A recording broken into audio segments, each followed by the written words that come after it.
Les he preparado una breve charla que tiene por título La dictadura de Cuba, centro del terrorismo de Estado en las Américas. Para eso vamos a fijar un marco de referencia teórico con tres conceptos. El primer concepto, Cuba y dictadura. El segundo, terrorismo, y el tercero, terrorismo de Estado. ¿Qué quiere decir la dictadura de Cuba? Primero les quiero recordar que una dictadura es un sistema que por la fuerza o la violencia concentra el poder en un individuo, en un grupo de individuos que reprime los derechos humanos y las libertades individuales y que detenta ese poder indefinidamente. Eso es Cuba, tiene 63 años, concentrando el poder en pocas manos, una familia, un grupo de gente que empezó llamándose revolucionarios y que han terminado siendo un grupo criminal, y que además en el siglo XXI se ha expandido y bajo su misma metodología ha establecido dictaduras en Venezuela, en su momento en Ecuador, en Bolivia, en Nicaragua, y amenaza a toda la región. Esa es una dictadura y esa es Cuba hoy. Es una dictadura de crimen organizado transnacional donde un grupo reducido de personas detenta el poder indefinidamente con el mecanismo de violar los derechos humanos y las libertades individuales para beneficiarse de esa tenencia ilegítima del poder. El segundo concepto, que es terrorismo. El terrorismo es la dominación por el terror. El terrorismo no es otra cosa que una sucesión de actos de violencia para generar miedo y para que a través de ese miedo se puedan controlar determinadas situaciones. Cuando hablamos de terrorismo, lo que viene a nuestra mente con más facilidad es el 11 de septiembre del 2001, el 11S, cuando Estados Unidos fue víctima de terrorismo con el ataque a las Torres Gemelas, al Pentágono. Pero también vemos en Israel, en el mundo de Oriente, el Medio Oriente, actos de bombas, asesinatos. Vemos en América Latina, en la década de los 70, la Argentina atacada por una guerrilla urbana castrista, donde se generó lo que después terminó llamándose la Guerra Sucia. Vemos Colombia, secuestros, bombas, eso es terrorismo. Y el tercer concepto es terrorismo de Estado. ¿Qué quiere decir terrorismo de Estado? El terrorismo de Estado es el uso de esa fuerza, de esa violencia, pero desde el gobierno. Es la gente que detenta el poder y que desde el gobierno comete crímenes con el propósito de generar miedo en la población para que la población asuma una conducta que de otra manera no se podría producir. O sea, el terrorismo de Estado consiste en cometer crímenes para aterrorizar, para generar miedo en la población y de esa manera dominarla. Y de esa manera lograr una conducta de sumisión, de esa manera lograr que la gente se vaya, de esa manera lograr que la gente se someta y ellos permanezcan detentando indefinidamente el poder. O sea, el terrorismo de Estado tiene como característica, es terrorismo, pero se comete desde el uso y el ejercicio del poder. Dicho esto, hablemos ya del tema que nos ocupa. La dictadura de Cuba es el centro del terrorismo de Estado en las Américas, ahora, el año 2022, en el siglo XXI. Y para demostrar esto, les voy a recordar que la dictadura de Cuba, que tiene 63 años, como ustedes bien recuerdan, ha institucionalizado el terror desde el Estado. Y lo ha hecho, primero, de hecho, de fuerza, cuando toma el poder, con tribunales populares rápidos, fusilamientos y una cantidad de violaciones de derechos humanos del año 59, 60 y los principios de la década de los 60. Pero después ha roto la institucionalidad republicana, democrática de Cuba y ha establecido una dictadura, y para eso ha establecido un conjunto de normas que empiezan con lo que llaman Constitución. La Constitución es básicamente un acuerdo de la población para saber cómo va a administrar políticamente su sociedad. O sea que a estas dictaduras el nombre de Constitución está mal dado, es más bien un estatuto dictatorial que ellos llaman Constitución, donde ya se pueden observar cómo se institucionaliza el terrorismo de Estado. En la denominada Constitución de Cuba hay un solo partido político, hay concentración de poder, no hay libertad, se suprime la libertad y además se establecen mecanismos para violar desde el Estado los derechos humanos. Establecen presunciones de culpabilidad en vez de presunciones de inocencia, hacen desaparecer el principio de irretroactividad de la ley, o sea, liquidan todas las garantías que el mundo civilizado ha conseguido a través de los siglos y a través de miles de años, que son la garantía de la libertad del individuo y que rigen en cualquier otro país. Presunción de inocencia, derecho de propiedad, libertad de expresión, libre asociación, todos esos derechos humanos están aniquilados por escrito en lo que llaman la dictadura de Cuba. Pero además de eso, se institucionaliza el terrorismo de Estado a través de lo que yo denomino las leyes infames. ¿Qué es una ley infame? Es una ley que se aprueba con todos los mecanismos formales, se reúne un congreso, un parlamento, elaboran un texto, va donde un jefe de gobierno y lo promulga, pero la ley infame viola los derechos humanos. Una ley, para ser ley, tiene que tener como base filosófica y como base real la protección y el reconocimiento de la realidad de la sociedad. Las leyes están hechas para ayudar a la sociedad, las leyes están hechas para resolver problemas en la sociedad, para darle garantías y derechos al ser humano. Las leyes en dictadura en Cuba, que denomino leyes infames, están hechas para oprimir, están hechas para asustar, están hechas para ejercer el terrorismo de Estado. Les doy algunos ejemplos, ustedes conocen muchas de esas leyes. Hay una norma, por ejemplo, que se llama la de la sospecha de la conducta predelictiva en Cuba, donde por el hecho de que una autoridad supone que ustedes han pensado que iban o que van a atentar contra el régimen o contra el Estado, ya pueden ser detenidos, investigados y eventualmente juzgados. Llegan al tal punto las leyes infames de Cuba que el Estado se da el derecho de pensar por el individuo y de acusarlo por lo que el Estado terrorista ha pensado. Además de eso, se institucionaliza el sistema de autoridades. Como la democracia tiene 5 elementos esenciales, de acuerdo a la Carta Democrática Interamericana, y estos 5 elementos esenciales aplicados inversamente son los mismos que describen una dictadura. Cuando falta cualquier elemento esencial, ya tenemos un quiebre de la democracia y tenemos un señalamiento a la dictadura. El primer elemento es el respeto a los derechos humanos y libertades fundamentales. En las dictaduras en Cuba no se respeta ninguno. El segundo es el acceso al poder y su ejercicio con sujeción al Estado de Derecho, que no es otra cosa que el cumplimiento de la ley. No hay ley. Las leyes que ellos hacen son leyes más bien para violar los derechos humanos y las libertades, como les he expresado. Elecciones libres y justas son una broma, aunque la dictadura de Cuba se empeña en decir que hay elecciones municipales. No hay posibilidad de eso con partido único y menos en un régimen de oprobio como ese.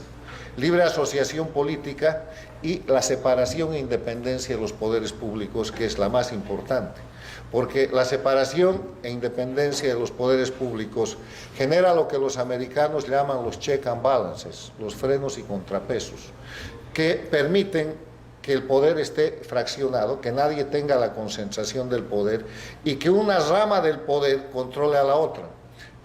El poder ejecutivo está sometido al poder legislativo, el poder legislativo emite una ley, el poder ejecutivo la puede vetar, es un sistema de control, y los dos poderes están sometidos a la ley, donde el poder judicial puede inhabilitar o puede mejorar los actos tanto del poder ejecutivo como del poder judicial, y eso es una dinámica.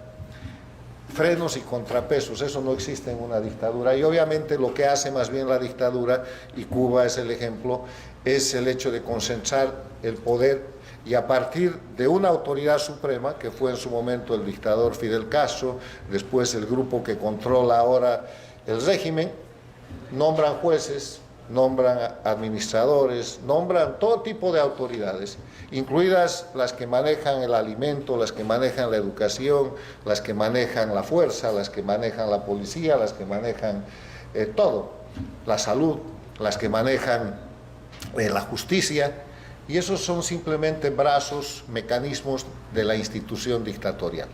O sea, es así como se institucionaliza la dictadura, y lo que ven ustedes en cada una de las descripciones que he hecho no es otra cosa que institucionalizar mecanismos para imponer miedo. Porque si ustedes no se portan como deben, en la tarjeta de alimentos es posible que no reciban comida esta semana. Si ustedes no se portan como deben, no van a poder estudiar, o los vamos a expulsar del sistema educativo y ahí van a quedar. Si ustedes no se portan como deben, no van a poder viajar y no van a poder ni siquiera visitar a los parientes que tienen en el exterior. Pero si ustedes no se portan como deben, hay un juez que los va a condenar a decenas de años de cárcel por algo que no han hecho.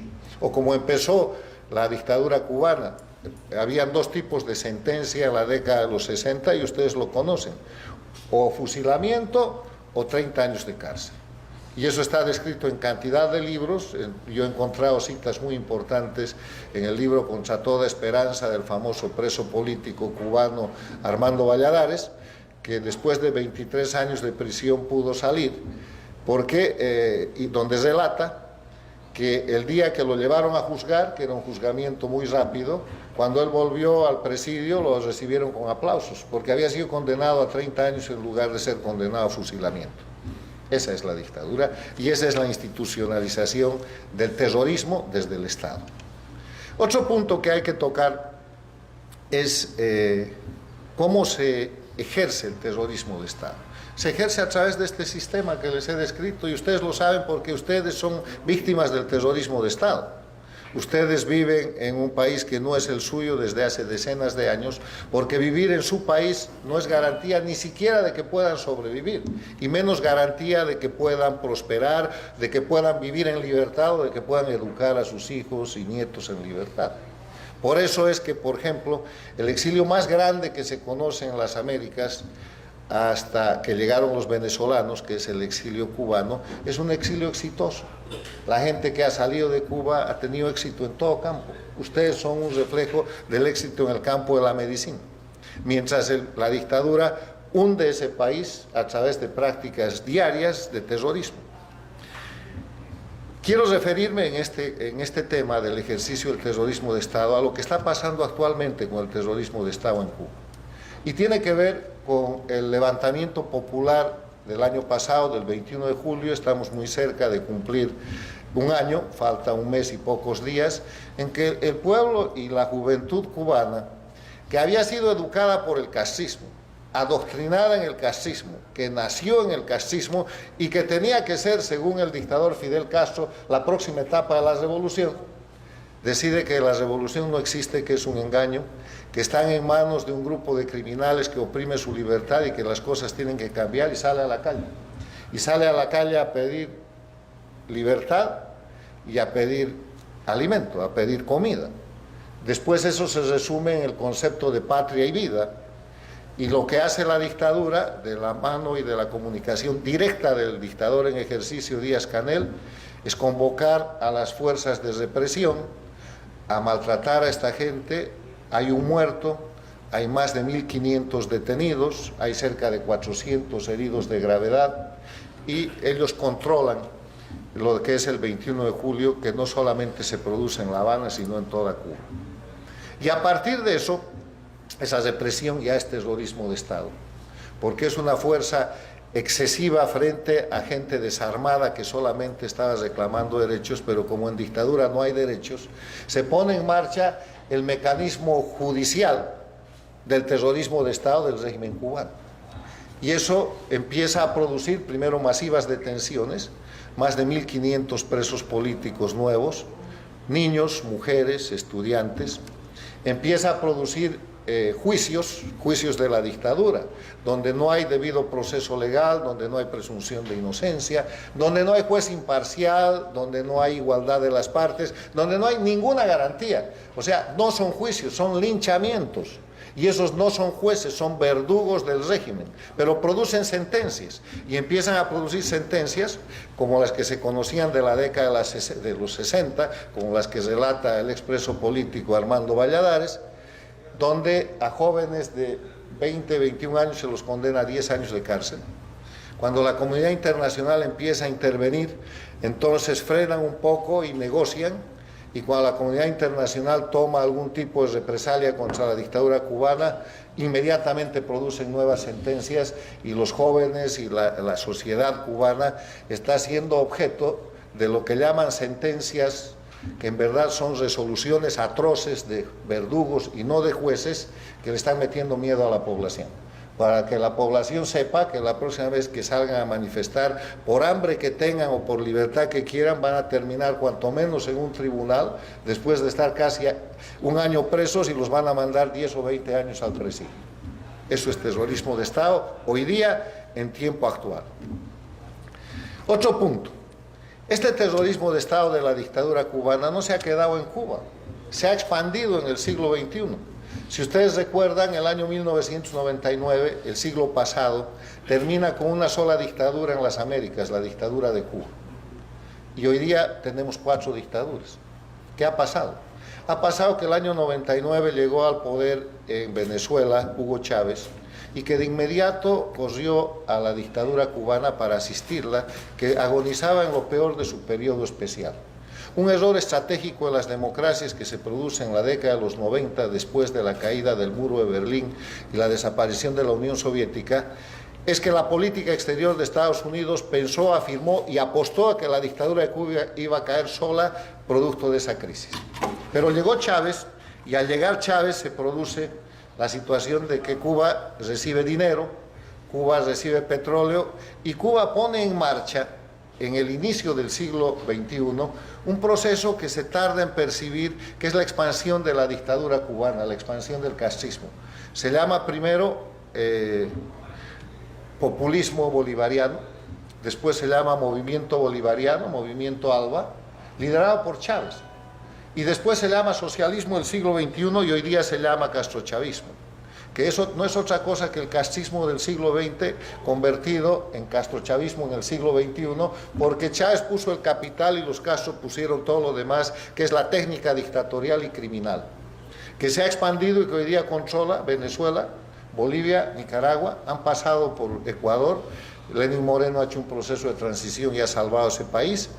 Y tienen 2 gobiernos paradictatoriales en democracia. México y Argentina son democracias, pero en México López Obrador está totalmente entregado y entregando a su país a las dictaduras, por eso es paradictatorial, quiere decir al servicio de las dictaduras, lo mismo que Fernández Kirchner en la Argentina. Y han puesto 2 presidentes que no pueden avanzar en Perú y Chile, que están llevando a esos países a la crisis, pero que han llegado como castrochavistas. Uno de los temas que hay que apuntar en esta situación de la creación del castrochavismo es la muy oportuna muerte de Hugo Chávez, muy favorable a la dictadura cubana, porque mientras Chávez vivía, él era el dueño de la plata y mandaba sobre Cuba y mandaba sobre Fidel Castro. Si ustedes se fijan en todo lo que es el inicio del siglo, con el crecimiento de Chávez, el escudero era Fidel.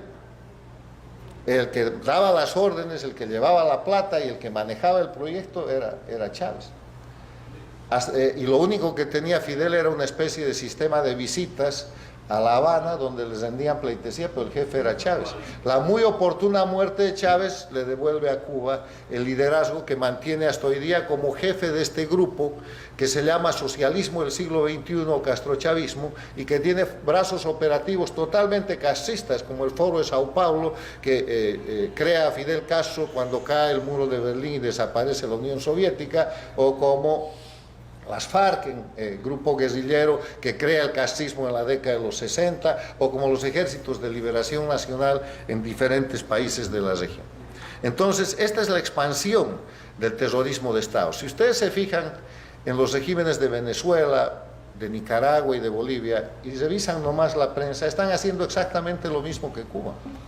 ¿Acaso en Nicaragua no acaba de ganar, entre comillas, las elecciones el dictador Ortega, después de haber metido presos a todos los candidatos de oposición? ¿Acaso no ha terminado con todas las organizaciones no gubernamentales? Acaba de cerrar la Real Academia de la Lengua Española y ha aprobado la presencia de tropas rusas en Nicaragua. Terrorismo de Estado puro y duro.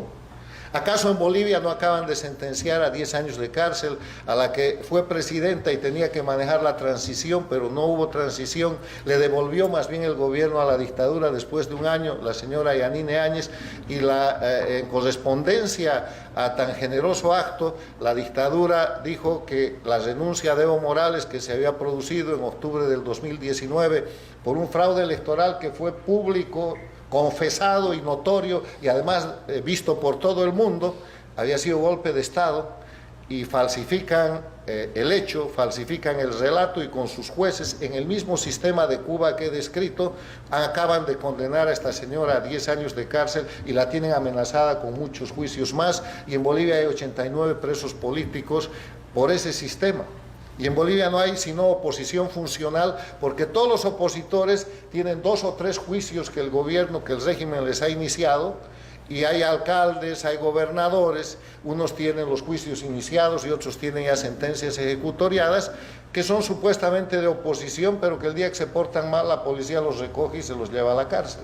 Entonces, como están por miedo, por terror, constreñidos a decir que Bolivia es una democracia, ahí tenemos la figura de una dictadura que navega con bandera de democracia, con una oposición funcional víctima del terrorismo de Estado. ¿Y acaso en Venezuela no se acaban de certificar 259 presos políticos? La mayoría son militares, porque los militares han tratado de cambiar las cosas en Venezuela, y por el sistema de terrorismo de Estado se los llevan presos sin ninguna orden, los torturan. Hay más de una decena de militares que han muerto torturados, y por eso ahora el dictador Nicolás Maduro está empezando proceso en su contra en el Tribunal Penal Internacional por crímenes de lesa humanidad. O sea, el terrorismo de Estado cubano se ha expandido y se ha vuelto una marca, y está en las dictaduras que dependen de Cuba, que son Venezuela, Bolivia y Nicaragua. Yo quiero terminar esta charla diciéndoles que esta descripción penosa que les he dado constituye un conjunto de delitos muy graves. Ustedes saben que hay un concepto que se llama crímenes de lesa humanidad. Los crímenes de lesa humanidad se acuñan por primera vez y se juzgan por primera vez después de la Segunda Guerra Mundial. Las dictaduras fascistas de Alemania, Japón, Italia, habían cometido una cantidad tan grande de crímenes y de delitos contra la población civil, masacres, que hubo que recordar el concepto de crimen de lesa humanidad, o sea, atenta contra la naturaleza humana misma. Los campos de concentración judíos, las torturas, las matanzas, los fusilamientos de gente que no era combatiente. Y en la otra mano cometieron crímenes de guerra. Y los crímenes de guerra y los crímenes de lesa humanidad se juzgaron en los tribunales de Nuremberg para los alemanes y para los criminales europeos, y en los tribunales de Tokio para los criminales del Japón. Y ambos procesos terminaron con sentencias de muerte, con sentencias de cárcel, y también con sentencias de absolución. Después de eso, el sistema de las Naciones Unidas se puso en marcha para institucionalizar y poder tener precedentes, además de estos juzgamientos, respecto a los crímenes de lesa humanidad y los crímenes de guerra. Y es así como se llega a firmar el Estatuto de Roma. El Estatuto de Roma es un tratado internacional que define lo que es crimen de lesa humanidad y que describe lo que son crímenes de lesa humanidad. Y todos los hechos que les he referido son, de acuerdo al artículo 7 del Estatuto de Roma, crímenes de lesa humanidad. Entonces, lo que hay que hacer con los operadores, porque esto afecta a las personas, no a los regímenes, lo que hay que hacer con los Castro, con los Díaz-Canel y con sus secuaces, además de quitarles la visa, como hace Estados Unidos, lo que hay que hacer con Ortega y con Murillo y con todos sus secuaces, que incluyen los jueces infames en Nicaragua, lo que hay que hacer en Bolivia, con Evo Morales, con Arce Catacora, con todos los jueces infames que están dictando sentencias, lo que hay que hacer en Venezuela, que es el que más cerca está, con Maduro y con todo su sistema de violación institucionalizada de los derechos humanos para cometer crímenes de lesa humanidad, es llevarlos al Tribunal Penal Internacional acusados por crímenes de lesa humanidad, porque la prisión indebida, el aterrorizar poblaciones enteras, el tomar mecanismos de opresión sobre gente indefensa, que son básicamente los pueblos de Cuba, Venezuela, Bolivia y Nicaragua, son crímenes de lesa humanidad. Les dejo ahí el tema, hay instituciones que están trabajando intensamente en este asunto. El nuevo paradigma para que las dictaduras puedan cesar no es solamente el señalamiento de la dictadura, sino es el juzgamiento personal de los criminales que están detentando el poder en cada una de las dictaduras, empezando por los Castro y los Díaz-Canel en Cuba, siguiendo por los Ortega y Murillo en Nicaragua, los Morales y los Arce Catacora y todos los demás en Bolivia, y los Maduro y sus cómplices en Venezuela. Muchas gracias.